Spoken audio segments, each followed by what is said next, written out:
evening. This is the king of all mediums, and you are watching podcast number 50. I welcome you. And tonight, we're going to talk about my encounter with Rush fans and go over 3 new finds. So let's start with the new finds. Okay. First is Billy Preston's album, I Wrote a Simple Song. Now, so Billy Preston, of course, most is famously known as the fifth Beatle for a short time. He was played in the Get Back sessions. He also played on a few songs, played on Something. So, he had a nice solo career, so I picked up this album. It was pretty cheap. I think it was $5. It was $5. And I gave it a listen, and it wasn't that good. I'd give it maybe 2 stars. Maybe. I'd have to listen to it again. It has a nice gatefold. So probably the only way to approach Billy Preston is maybe get a greatest hits compilation. Maybe they write some good songs. Nothing from Nothing Leads to Nothing. Another good song. I think he had 3 number ones. One of the number ones is on this song, Outer Space. But this album is very disappointing. A lot of George Harrison plays on it, and it's not a good album. There's My Country Tis-a-Thee, Swing Down Chariot. I don't know who did that. Some other songs, Should Have Known Better, wasn't a good song. I Wrote a Simple Song's okay. John Henry, he wrote that, not that good. Without a Song, not good. The Bus, not good. Outer Space, Southside 2, it's pretty good. That's his best song for another number one. That must have been a bad week. It's kind of weak for a number one, but it's a good song. It's not a great song. The Lunar Tune, it's not that great. You got to get older. So to me, very disappointing. But again, I give it another listen because I always like to listen to things twice. That's my rule. Okay. Let's see what's next. Oh, okay. Now this is a great album. Okay. And it's perfect because you don't want to go through this group's entire catalog. I don't think that would be worth it. Blood, Sweat, and Tears, Greatest Hits, okay? Blood, Sweat, and Tears, Greatest Hits. If you're younger and not familiar with this group, okay, so they were one of the first groups to bring brass to rock and roll, and instead of jazz, but to me jazz is a different art form. Jazz rock, it's not the same thing. Fusion, not the same thing. You're more bringing brass to a main part of the band. It's just not playing a main thing like a pop song and then having a jazz background. Okay, so a little history of the group. So Alan Cooper formed it. He was only on 1 album, and he quit the group. And the second album, which was the self-titled Blood, Sweat, and Tears, started with David Clayton Thomas. And a lot of people put down David Clayton Thomas, a very big man. And, because Al Cooper was a great musician. He played on Highway 61 Revisited. He wasn't even a keyboardist, he was more a guitarist yet. He provided that great keyboard to Like a Rolling Stone. So a lot of people put him down, but I think he was really good. He wrote some of the better tracks for them. So they don't have a right order, so I'm going to go through the right order on this.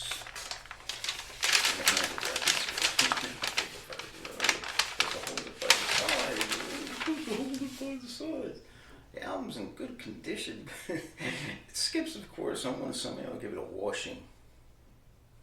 Okay, so let's see. Okay, the first track's a great song. You've Made Me So Very Happy, okay?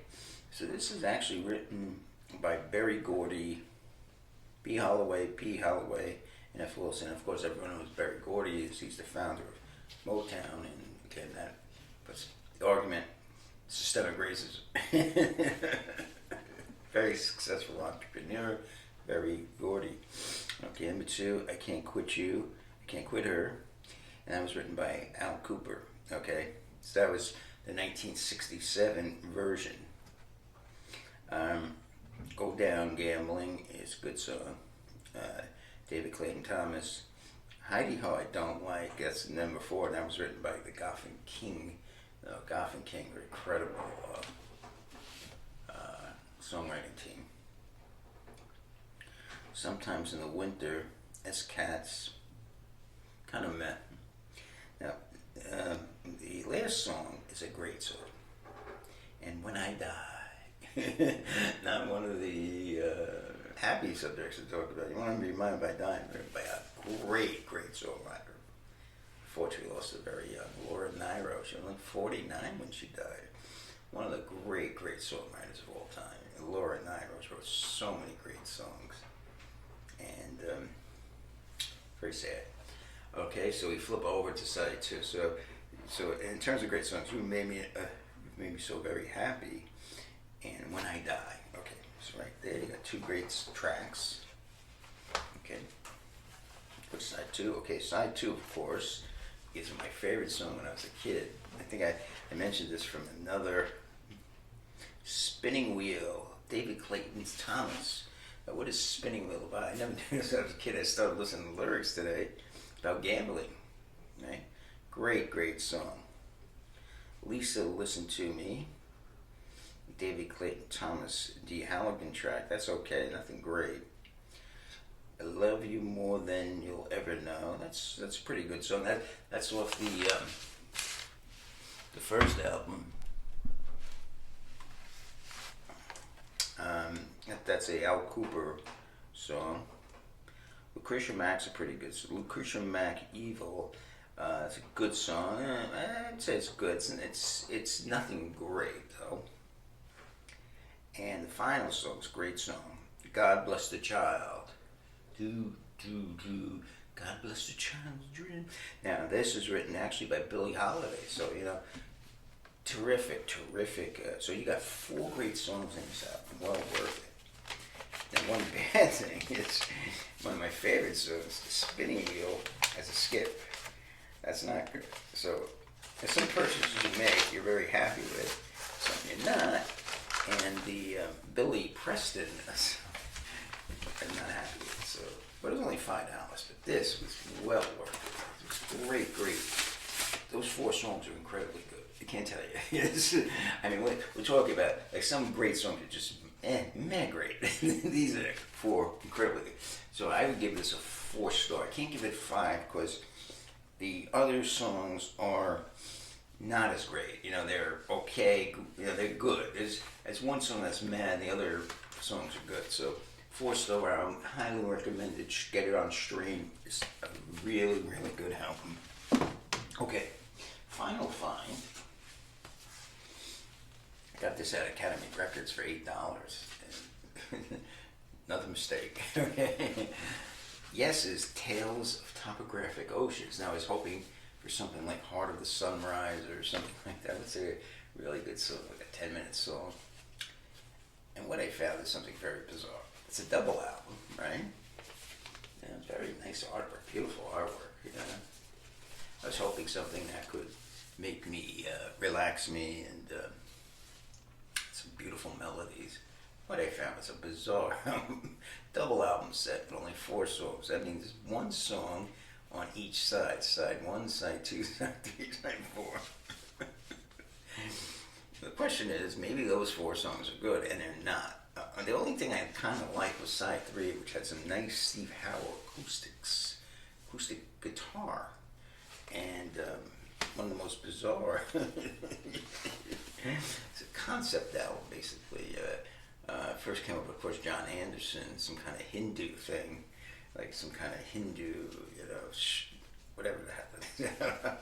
So it's a beautiful, beautiful album, though, in terms of just the layout and everything.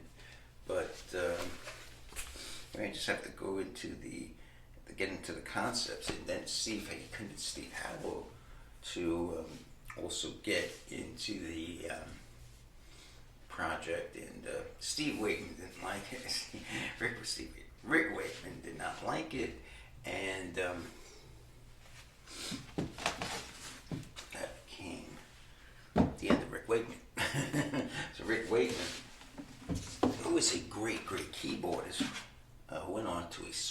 Hamburger, and that was a big problem for Yes because he was a really great keyboardist. Okay, so today's topic is my encounter with Rush fans. Now, Rush fans present a unique problem for me. Now, so what happened was I do polls, So the last two polls that were really big were Lynyrd Skynyrd and David Bowie. I got a lot of fans. The fans were very nice and polite, and so I had, so Rush was a group I've always was kind of meh. They're okay, but there's a few songs I like especially my favorite song was "Fly By Night." I thought that was a really good song, and I said so over the few months that I've started. I basically started this in January. I said, let me get a few.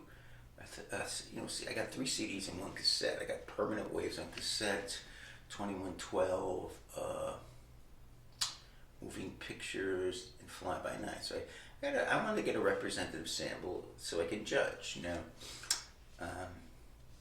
Rush. So are they really? So I know their hits weren't that great. Okay, that's the first thing. They got some good songs. And so I said maybe behind them, maybe if you go to the album itself, they got some really good. So some groups are like that, like Grand Funk's like that. So, a lot of people hear their big songs, but they don't go onto the album itself. If you go onto the album, they're all deep cuts. The whole fucking album's in the deep cuts. They're really good. So I did this. And I listened, and I wasn't impressed. Especially Permanent Waves. I was like, "Wow, this is not that good." And what was the album? 2112. I mean, that was a 20. What was the album that I was? Was it 2112? Yeah. I couldn't find anything good to post. So I went with Fly By Night tonight. So I put 3 songs on, and other than Fly By Night, I was not impressed, and. So I put the poll up, and everyone complained about the choice. Oh, this song's better. We need a new poll. And I found these Rush fans to be just some of the deluded, most deluded people on earth. Okay? And the one thing I found is they think Rush is the greatest band of all time. Now, this is kind of laughable. Now, I'm going to tell you why. Okay. Now, Rush is generally considered a progressive band, okay? Generally, I mean, they kind of move in with hard rock and, let's say, they move into other categories maybe, but heavy metal maybe. But, okay, so first you got to first hurdle. Now, I'm not a big prog guy, I like some bands. So if they're going to be the best band of all time, they have to be the best prog band of all time. And I don't even think they passed that hurdle. So what are some of the best prog bands of all time? Okay, so you got Yes, you got Pink Floyd, you got Genesis, you got ELP, even Jethro Tull's considered a prog band. I don't think they're better than any of them. So Rush fans, you haven't even passed the first hurdle. So, and a lot of you hold this view that they're the greatest band of all time. Now, you have another thing, 3-man band. It's Rush. Okay, so let's forget about being the greatest prog band of all time. Are you the greatest 3-man band of all time? Okay, let's take Grand Funk Railroad. Now, Grand Funk. Now, they came out a little before you, but broke up and only made about 14, 15 albums. They had a few albums in the 80s, and they were hated by the critics but loved by the audience. They were basically the second band to sell out a stadium by themselves, I do believe, after the Beatles. In fact, they sold out Shea Stadium faster than the Beatles. And I might be wrong about that. I can't think of another band that sold out a big stadium. Yeah, I don't know. Because bands were scared. They were scared to go to a stadium and try to rent it out, and no one would show up. No one would do that. Only the Beatles would do that. Maybe the Stones. I can't think of a band. Maybe there was one. I don't know. So they were the biggest band in the world from probably the middle of 1970 to, let's say, early 1972. Okay, so now you might say, okay, what objective thing can we study? Okay, now Grand Funk did not go. I mean, who knows how many Rush albums were released. But let's look at something objective we can look at, you know? Okay. Let's say top 40 singles, okay? Grand Funk had 9 and 2 number 1s and 4 top 10s, okay? Now Rush fans, oh, that's nothing. No, it is something. You know, I love that. Anytime you argue with a Rush enthusiast, they'll point out there, oh, well, we sold 100 million albums. Then I can say, well, that's nothing, okay? How many top 40 singles did Rush have? 1. Okay? You had 1. Okay? So, right there, I'm showing you that you might not even be the best 3-man band. And of course, Grand Funk, isn't, not even close to that. I mean, you got the Police, you got Cream, you got Nirvana, countless 3-man bands that, I will admit, no, they are great musicians, Rush. No doubt about it. I would never argue about that. The drummer's great, the guitarist is great, Geddy Lee's great, and there's no doubt about that. I think their songs are always weak. I'm a big guy in melody. I was raised, let me tell you my 4 groups I was raised in. Okay, first the Beatles. I started listening to the Beatles when I was 5 years old, 1970. I said, wow. I said to my brother, wow, they're really good. Are they coming out with some more stuff? And he said, no, they broke up. This must have been like September 1970.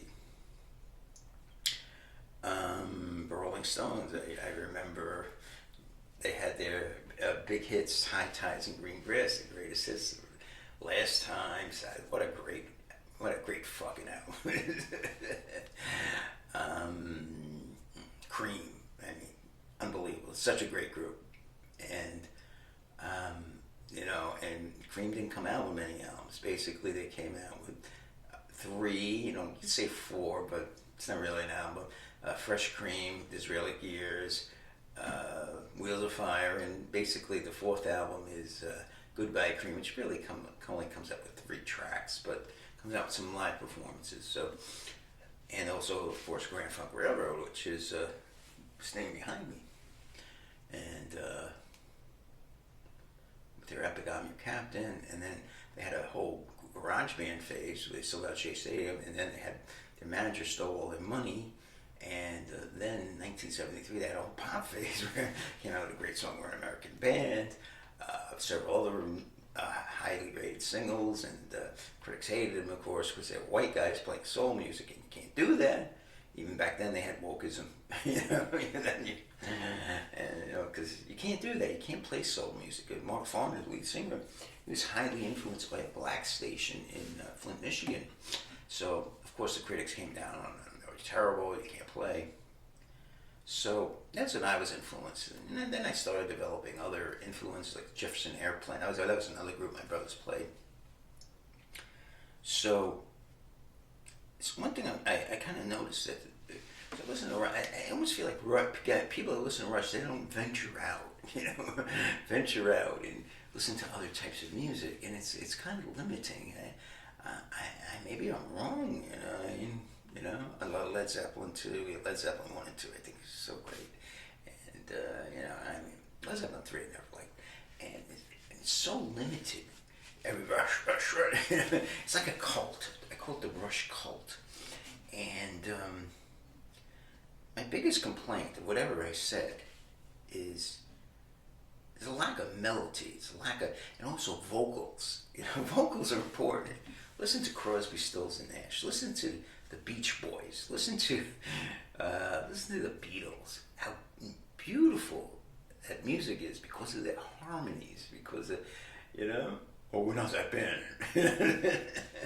You got one guy that sings, but he can't sing. See, these are all problems. Okay, so you want to be the greatest band of all time. I presented all of these problems. You're not even the best progressive band. You're not even the best 3-man band. But let's get to the best band of all time. The Beatles. Okay, so now you only have one top 40. You never had a number 1.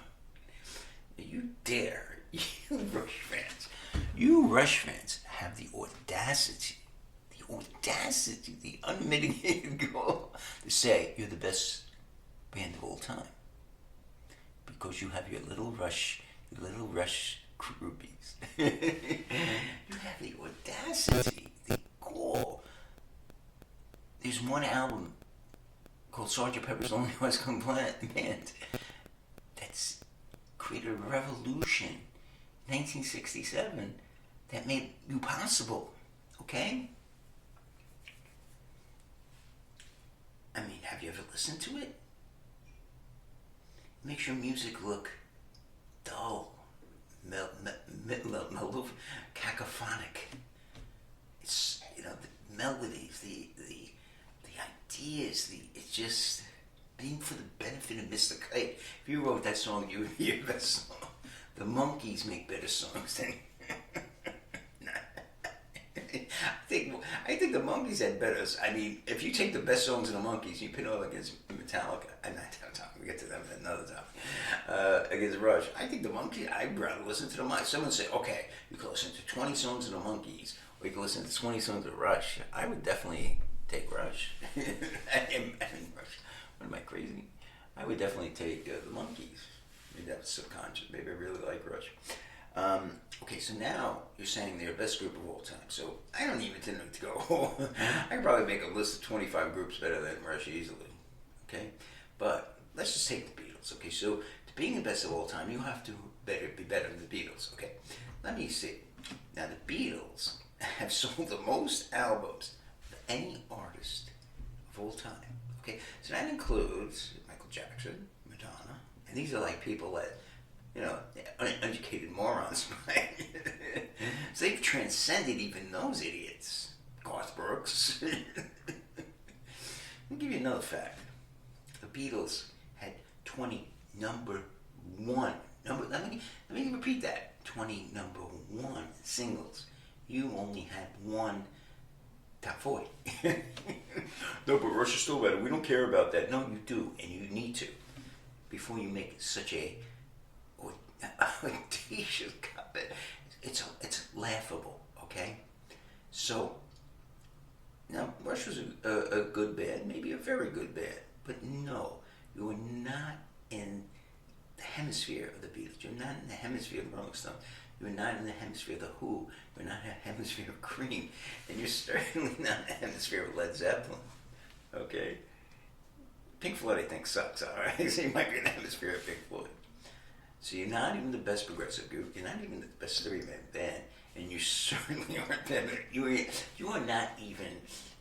You're in Double A, and the Beatles are in the major leagues. You're not even close. Okay, so just to end it, my discussion on Rush, I prepared a little Rush mention. You need to remember, pretentious. Okay, that's what you are. Pretentious. Attempting to impress by affecting greater importance, talent, culture than is actually possessed. You just don't have it. You guys, they're just not that good. I mean, their songs, that's what it comes down to. When you strip everything out, they go,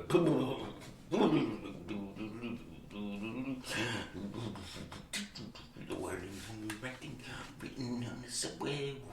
Then you take all that bullshit away. They just don't have the songs. I mean, I listen to them. You strip the songs. Rick Barchetta's not there. I mean, I've listened to all these songs by Torga. You tell me that's a great melody. I mean, come on, the Monkees have better songs. I can name so many groups better than them. I could probably sit here all day. So the king of all medium trashes Rush, and it's a long time coming.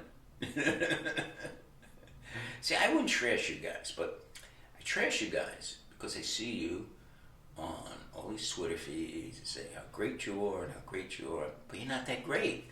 You're okay. You're definitely one of the very good groups. You have three excellent, or you had three, you only have two now, and they are very talented. You meet some excellent progressive music, I will admit.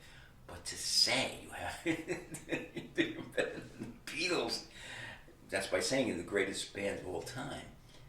And by the way, we're going to find out what the people think, because in June, we have a little contest. you guys lose. You might not actually, might win. It's an unscientific poll. But I think we're going to attract a lot of Beatle fans, and you're not going to win. And I'll be laughing. I'm gonna make a video of me laughing about you losing. Hopefully you'll be coming in real late. I hope you lose to Grandpa Grill. It's a better group. They're just better. They make better songs. They're not talented musician-wise. You don't have to be that talented. If I could write a better song than you, but maybe go, why is that so important? You know. But I can write a great song. Let's say I had that ability, like John Lennon or John Fogerty, another band better than you, CCR. They weren't great musically, you know. Musicianship's important, but what's more important is putting together a great song. John Lennon could do that. John Fogerty, Paul McCartney. You guys can't do that. You put a few together, you know, like Fly By Night, Spirit of the Radio is very good, but the rest of these songs just overrich Drake. So sorry for tearing into you guys. I might hopefully watch this video and I have to fight a whole Russian army with 21 shirts. Alright, well, today is it's April 22nd. Yeah, I've not been doing my podcasts. I had to do 2 uploads today because I missed Monday and Tuesday. I did nothing, and Wednesday technically I did nothing, so I'm going to have to do another one. So let me tell you what's happening for the next few days. My first movie night, okay, so there'll be a DVD coming up. I put a little hint, so if you go to the Hip Days Lounge, you will see what that is, okay. Friday we'll have a cassette. I have 1 Rush cassette left, so it could be Rush, but I think I'm done with Rush. I just had people. Better than the Beatles. Oh. Okay. Saturday will be a vinyl. We're going to have a bizarre vinyl duo. It's a bizarre one, so stay tuned. These 2 couples are as far as extreme as possible. Okay. Oh, by the way, okay, let's say you consider Rush heavy metal. They're not the best heavy metal group. Are they good as Black Sabbath? That's left too. Oh, you guys are too much. You're so funny. I don't know what's I think it's kind of like a group thing. Like, you know, so, you know, you're an individual. You want to be with a group. So one guy said, Rush is the greatest group of all time. Yeah. All right. It's good to see you tonight again. Remember, most important thing, today was a great day. It's a beautiful day.